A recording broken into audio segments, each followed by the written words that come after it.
Pak Sigit mengamati begitu ya dari kejadian yang terjadi terkait fenomena fake BTS. Sebetulnya dalam motif pelaku ini seperti apa, bisa Anda jelaskan secara detail?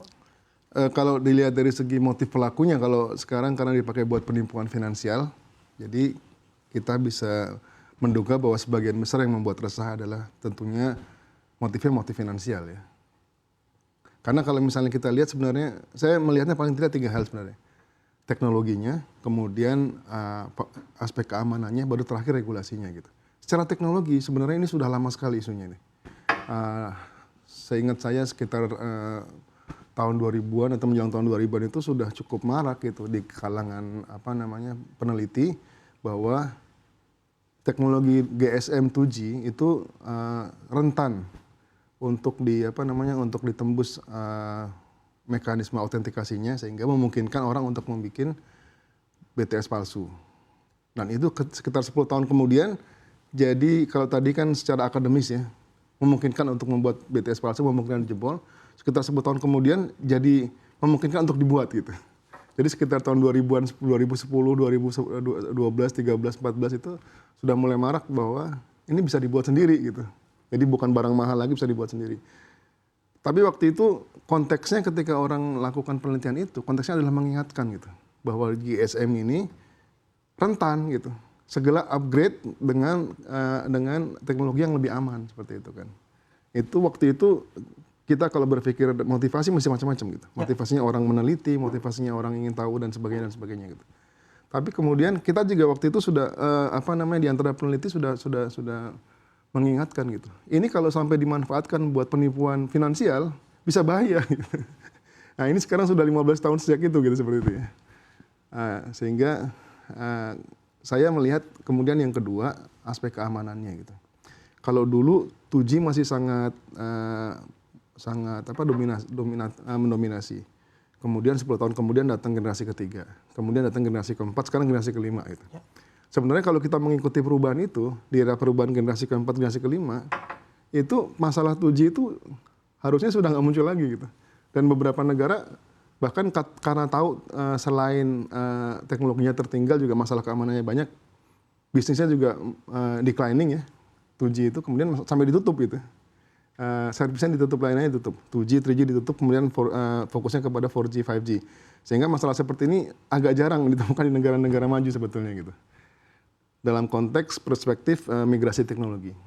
Nah, yang kedua perspektif keamanan. Setiap teknologi seluler, setiap generasi itu punya masalah keamanan sendiri. Dan dalam konteks BTS palsu, sebenarnya yang paling marak itu ketika 2G. Gitu. Apakah ketika 5G sekarang tidak mungkin? Kalau secara mungkin atau tidak, kita tidak bisa mengklaim bahwa tidak mungkin gitu. Karena masih ada juga studi keamanan bahwa 5G pun bisa dibuat meskipun belum dibuktikan seperti itu kan. Tapi kalau pakai 2G, generasi 2G GSM sudah pasti bisa seperti itu. Dan bisa dibuat dengan mudah seperti itu.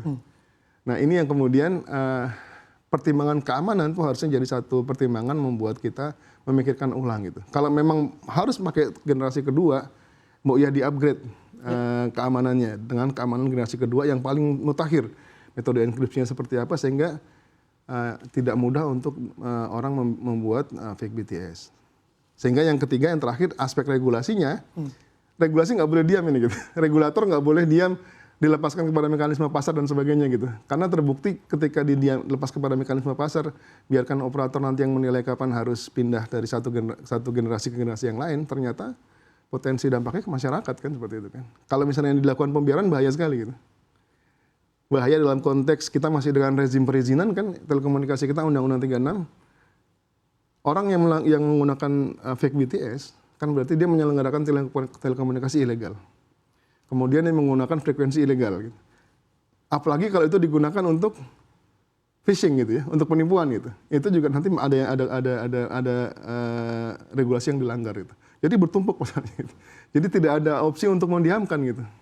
Sekarang ini harus ada langkah-langkah regulasi yang mungkin agak agresif dan agak drastis ya dalam konteks. Karena ini masalah lama sekali gitu.